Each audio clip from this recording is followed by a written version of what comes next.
मी प्रांजल. आपण पाहतात PM news Marathi. बातमी तर आपण पाहणार आहोत, पण त्यापूर्वी जर तुम्ही आमचे चॅनल सबस्क्राइब केले नसाल तर खाली सबस्क्राइबचे बटन दाबून सबस्क्राइब करा, लाईक करा, शेअर करा. खोपोली रायगड जिल्ह्यातील वेगाने प्रगती करणारे शहर म्हणून खोपोलीचा उल्लेख केला जातो. एकीकडे सांस्कृतिक वारसा तर दुसरीकडे औद्योगिकीकरणाचे पंख लाभलेलं हे शहर. एकमेकांच्या भावना जपणारी, परंपरेचं प्राणपणाने जतन करणारी माणसं. इथली माणसं नव्या औद्योगिक पर्यावरणाशी एकरूप झालेली. या शहरानं अनेक बदल पाहिले, अनेक नेते पाहिले, पण काही व्यक्तिमत्व अशी असतात जी फक्त नेते नसतात तर जनतेचा विश्वास बनतात. असंच एक नाव म्हणजे रामदास शेंडे. खोपोलीचे विकास पुरुष म्हणून ओळखले जाणारे रामदास शेंडे यांच्याकडे खोपोलीकरांनी 4 वेळा नगराध्यक्षपद विश्वासानं सोपवलं. त्यांच्या नेतृत्वाखाली खोपोलीनं विकासाच्या दिशेनं मोठी झेप घेतली. आरोग्य, शिक्षण, रस्ते, नागरी सुविधा अशा प्रत्येक बाबतीत परिवर्तन घडून आलं. विकास हाच धर्म हा मंत्र जोपासून प्रामाणिकपणे काम केल्यामुळे प्रत्येक टप्प्यावर जनतेचा विश्वास त्यांना लाभला.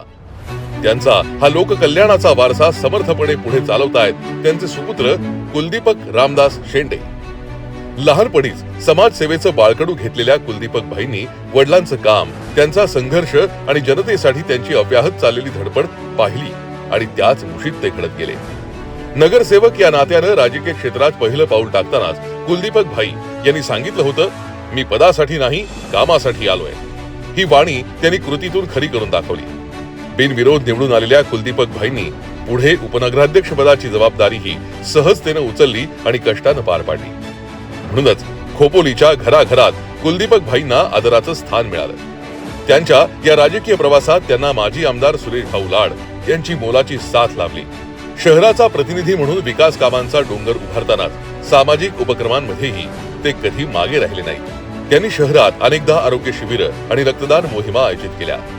सामाजिक बांधिलकी, संवेदनशीलता आणि कार्यक्षमतेचं मिश्रण म्हणजेच कुलदीपक भाई शेंडे अशी ओळख त्यांनी अल्पावधीतच प्राप्त केली. राजकीय सामाजिक क्षेत्रात मोलाचं काम करताना त्यांनी आपली संस्कृती, परंपरा आणि अध्यात्माची नाळ तुटू दिली नाही. आषाढी आणि कार्तिकी वारीत वारकऱ्यांसाठी निवास आणि भोजनाची व्यवस्था केली. त्यांच्या सेवेत स्वतःला समर्पित करून पांडुरंगाचा आशीर्वाद प्राप्त केला. रामदास शेंडे यांच्या जनसेवेच्या परंपरेचे आपण खरे वारसदार आहोत हे कुलदीपक भाईंनी कृतीतून दाखवून दिलं. कोविडच्या अत्यंत कठीण काळात त्यांचं संवेदनशील रूप खोपोलीकरांनी पाहिलंय. आज आमदार महेंद्र थोरवे यांच्या माध्यमातून खोपोलीत झपाट्यानं विकास सुरू आहे. छत्रपती शिवाजी महाराज आणि डॉक्टर बाबासाहेब आंबेडकर यांची स्मारकं उभी राहिली आहेत. छत्रपती शाहू महाराज सभागृह, काटरंग येथील मल्टीपर्पज स्पोर्ट्स कोर्ट आणि इतर विकास कामांना वेग आलाय. डॉक्टर बाबासाहेब आंबेडकर रुग्णालयातील डॉक्टर आणि कर्मचारी आस्थेनं रुग्णसेवा करतायत. प्रगत शहराचं मूर्त रूप आता साकारू लागलंय. जनतेच्या मूलभूत समस्यांचं निराकरण वेगानं होत आहे. या विकास यात्रेला निर्णायक वळण देण्यासाठीच कुलदीपक भाईंनी धनुष्यबाण घेऊन रणांगणात प्रवेश केलाय.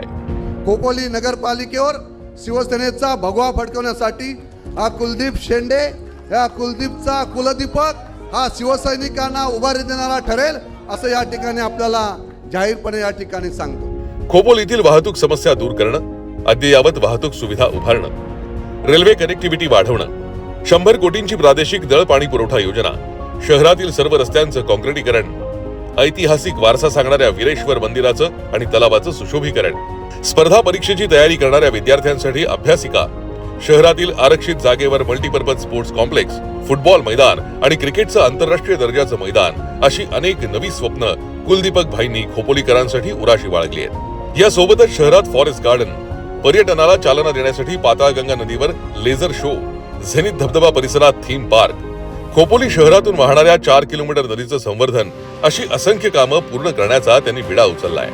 आमदार महेंद्र थोरवे यांनी सुरू केलेल्या विकास यात्रेला नवा वेग देण्यासाठी कुलदीपक भाई सज्ज झालेत. खोपोली आज विकासाच्या निर्णायक वळणावर आहे. परंपरा जपून पुढे जायचंय. विकासात सातत्य राखताना विश्वासाची परंपरा कायम ठेवायची आहे. PM न्यूज मराठीमध्ये आपलं स्वागत. दर्जेदार बातम्या आणि अनेक विशेष सदर आम्ही आपल्याकरता घेऊन येत आहोत. आपल्या चॅनलवर सर्वप्रथम बातमी पाहण्यासाठी जर तुम्ही चॅनलला सबस्क्राईब केलं नसेल तर खाली दिलेल्या सबस्क्राईबचे बटनवर क्लिक करा आणि शेजारील बेल आयकॉन दाबायला विसरू नका.